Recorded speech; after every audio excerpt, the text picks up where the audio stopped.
A ಸಿನೂ ಬೇಡ, cooler ಬೇಡ, ಮನೆಯಲ್ಲಿರುವಂತಹ ಫ್ಯಾನನ್ನೇ A C ಥರ ಕೂಲರ್ ಥರ ಮಾಡುವಂಥ ಒಳ್ಳೆ ಟಿಪ್ಸ್ನ ಈ ವಿಡಿಯೋದಲ್ಲಿ ತಿಳಿಸ್ಕೊಡ್ತೀನಿ. ತುಂಬ ಈಸಿಯಾಗಿ ಮಾಡುವುದು, ₹1 ಖರ್ಚೇ ಇಲ್ಲ, ಅಷ್ಟು ಸುಲಭವಾಗಿ ಮಾಡುವಂಥ ಟಿಪ್ಸು. ಬನ್ನಿ ವಿಡಿಯೋನ ಸ್ಟಾರ್ಟ್ ಮಾಡೋಣ. ಈಗ ಬಿಸಿಲು ಕಾಲ ಸ್ಟಾರ್ಟ್ ಆಯ್ತಲ್ವ, ತುಂಬ ಸೆಕೆ ಅಂತೂ ಸೆಕೆ, ಈ ಮನೆಯಲ್ಲಂತೂ ಇರೋಕ್ಕೆ ಆಗಲ್ಲ. ಫ್ಯಾನ್ ಹಾಕಿದ ತಕ್ಷಣ ಬಿಸಿ ಗಾಳಿ ಹಂಗೆ ಬರುತ್ತಲ್ವ. ಈ ಟಿಪ್ಸ್ನ ಫಾಲೋ ಮಾಡಿ, ತುಂಬ ಸಿಂಪಲ್ಲಾಗಿ ಟಿಪ್ಸ್ನ ಹೇಳ್ಕೊಡ್ತೀನಿ ಬನ್ನಿ. ಈಗ ನೋಡಿ, ಒಂದು ಚಿಕ್ಕದು ಬೌಲ್ನ ತಗೊಂಡಿದ್ದೀನಿ, ಸ್ವಲ್ಪ ದೊಡ್ಡದೇ ಮೀಡಿಯಮ್ ಆಗೋಷ್ಟು ತಗೊಂಡಿದ್ದೀನಿ. ನೀವು ಒಂದು ಟಬ್ ಆದರೂ ಪರವಾಗಿಲ್ಲ, ಒಂದು ಪಾತ್ರೆ ಆದರೂ ಪರವಾಗಿಲ್ಲ, ನಾನು ಈ ಥರ ತಗೊಂಡಿದ್ದೀನಿ.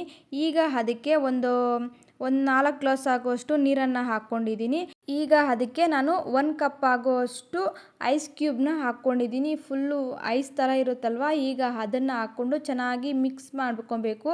ಅದು ಹಾಕಿದ ತಕ್ಷಣ ಒಂದು 2 ನಿಮಿಷಕ್ಕೆಲ್ಲ ಕರಗೋಗುತ್ತೆ.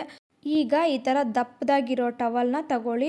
ಒಂಥರ ಉಳ್ಳನ್ ಟೈಪ್ ಇರುತ್ತಲ್ವ, ಎಲ್ಲರ ಮನೇಲೂ ಸಾಮಾನ್ಯವಾಗಿ ಇದ್ದೇ ಇರುತ್ತೆ. ಇಲ್ಲ ಅನ್ನೋರು ಇದು ಚಿಕ್ಕ ಮಕ್ಕಳದು ಬೆಡ್ಶೀಟ್ ಟೈಪ್ ಬರುತ್ತೆ, ಸಣ್ಣ ಸಣ್ಣ ಮಕ್ಕಳದು, ಅದನ್ನಾದರೂ ಪರವಾಗಿಲ್ಲ. ಈ ಥರ ಚೆನ್ನಾಗಿ ಹಾಕಿ ಮುಳುಗಿಸ್ಬಿಟ್ಟು ಒಂದು 5 ನಿಮಿಷ ಬಿಟ್ಬಿಡಿ.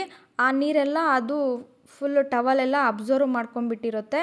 ಈಗ ಅದನ್ನು ಚೆನ್ನಾಗಿ ಅಷ್ಟು ನೀರು ಚೆನ್ನಾಗಿ ಹಿಂಡಬೇಡಿ, ಒಂದು ಮೀಡಿಯಮ್ ಆಗಿ ಈ ಥರ ಸುಮ್ಮನೆ ಈ ಥರ ತಿರ್ಗಿಸ್ಬಿಟ್ರೆ ನೀರು ಅನ್ನೋದೆಲ್ಲ ಬಂದ್ಬಿಡುತ್ತೆ. ಇಲ್ಲಾಂದರೆ ಮನೆಯೆಲ್ಲ ರೂಮೆಲ್ಲ ನೀರಾಗೋಗುತ್ತೆ. ಈಗ ಒಂದು ರೂಮಲ್ಲಿ ಈ ಥರ ಪ್ಲಾಸ್ಟಿಕ್ ಚೇರನ್ನು ಹಾಕಿಬಿಟ್ಟು, ಇವಾಗೇನು ನಾವು ಈ ಥರ ಇಟ್ಕೊಂಡಿದ್ದೀವಲ್ಲ ಟವಲ್ನ, ಈಗ ಅದನ್ನು ಅದ್ರ ಮೇಲೆ ಹಾಕಬೇಕು.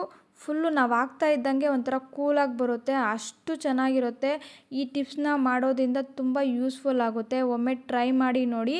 ಈಗ ಇದನ್ನು ಹಾಕ್ಕೊಂಬಿಟ್ಟು ಇವಾಗ ನಾವು ಫ್ಯಾನ್ನ ಆನ್ ಮಾಡಬೇಕು. ಫ್ಯಾನು ರನ್ನಿಂಗಲ್ಲೇ ಇರಬೇಕು. ಆ ಫ್ಯಾನ್ ಕೆಳಗಡೆನೇ ನಾವು ಚೇರು ಮತ್ತು ಟವಲ್ ಹಾಕಿರ್ತೀವಲ್ಲ, ಸ್ಟ್ರೈಟ್ ಇರಬೇಕು.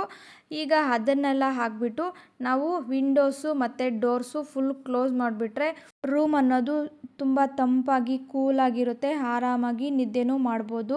ಈಗ ಬನ್ನಿ ಅದೇ ರೀತಿ ಇನ್ನೂ ಒಂದು ಟಿಪ್ಸ್ನ ಹೇಳ್ಕೊಡ್ತೀನಿ. ಈ ಟಿಪ್ಸ್ ಅನ್ನೋದು ಅಜ್ಜಿಯವರು, ಅಮ್ಮಂದರು ಆಗಿನ ಕಾಲದಲ್ಲಿ ಯೂಸ್ ಮಾಡ್ತಾಯಿದ್ರು. ಅದೇ ರೀತಿ ನಾನು ಈ ವಿಡಿಯೋದಲ್ಲಿ ತಿಳಿಸ್ಕೊಡ್ತೀನಿ. ತುಂಬ ಸಿಂಪಲ್ ರೆಮಿಡಿ, ತುಂಬ ಯೂಸ್ಫುಲ್ ಆಗುತ್ತೆ. ಒಮ್ಮೆ ಟ್ರೈ ಮಾಡಿ ನೋಡಿ. ಏನಿಲ್ಲ, ಒಂದು ಬಕೆಟ್ ಆಗುವಷ್ಟು ಟ್ಯಾಪ್ ವಾಟ್ರನ್ನು ತಗೊಂಡು, ನಮ್ಮದೇನು ಬಿಲ್ಡಿಂಗ್ ಇರುತ್ತೆ, ಮನೆ ಮೇಲೆ ರೂಫ್ ಇರುತ್ತಲ್ಲ, ಆ ರೂಫ್ ಮೇಲೆ ಒಂದು ಜಗ್ಗಲ್ಲಿ ಎತ್ಕೊಂಡು ಈ ಥರ ಹಾಕೋದ್ರಿಂದ ಮನೆ ಅನ್ನೋದು ತುಂಬ ತಂಪಾಗಿರುತ್ತೆ, ಆರಾಮಾಗಿ ನಿದ್ದೆನೂ ಮಾಡ್ಬೋದು. ಈಗ ನೋಡಿ, ನಾನು ವಿಡಿಯೋದಲ್ಲಿ ತೋರಿಸ್ತಾ ಇದ್ದೀನಿ. ಈ ಥರ ರೂಫ್ ಇರುತ್ತಲ್ಲ, ಅದ್ರ ಮೇಲೆ 1-2 ಬಕೆಟ್ ಆದರೂ, 1-2 ಬಿಂದಿಗೆ ಆದರೂ ಹಾಕೋದ್ರಿಂದ ವಾರಕ್ಕೆ 1-2 ಸರಿ ಮಾಡೋದ್ರಿಂದ ತುಂಬ ಚೆನ್ನಾಗಿರುತ್ತೆ, ತುಂಬ ಉಪಯೋಗನೂ ಆಗುತ್ತೆ. ಇದು ಯಾವ ಟೈಮಲ್ಲಿ ಮಾಡಬೇಕಪ್ಪ ಅಂದರೆ, ಒಂದು 5:30ಗೆ, ಸಾಯಂಕಾಲ ಒಂದು 5:30ಗೆ ಹಾಕೋದ್ರಿಂದ ತುಂಬ ಚೆನ್ನಾಗಿರುತ್ತೆ. ಈ ಟೈಮಲ್ಲಿ ಮಾಡಿದ್ರೆ ತುಂಬಾ ಒಳ್ಳೆಯದು. ಒಮ್ಮೆ ಟ್ರೈ ಮಾಡಿ ನೋಡಿ. ಈ ವಿಡಿಯೋ ನಿಮಗೆ ಸ್ವಲ್ಪನಾದರೂ ಇಷ್ಟ ಆದರೆ ಪ್ಲೀಸ್ ಒಂದು ಲೈಕ್ ಮಾಡಿ, ಶೇರ್ ಮಾಡಿ, ಸಬ್ಸ್ಕ್ರೈಬ್ ಮಾಡಿ, ನಿಮ್ಮ ಫ್ರೆಂಡ್ಸ್ ಆ್ಯಂಡ್ ಫ್ಯಾಮ್ಲಿಗೆ ಶೇರ್ ಮಾಡಿ.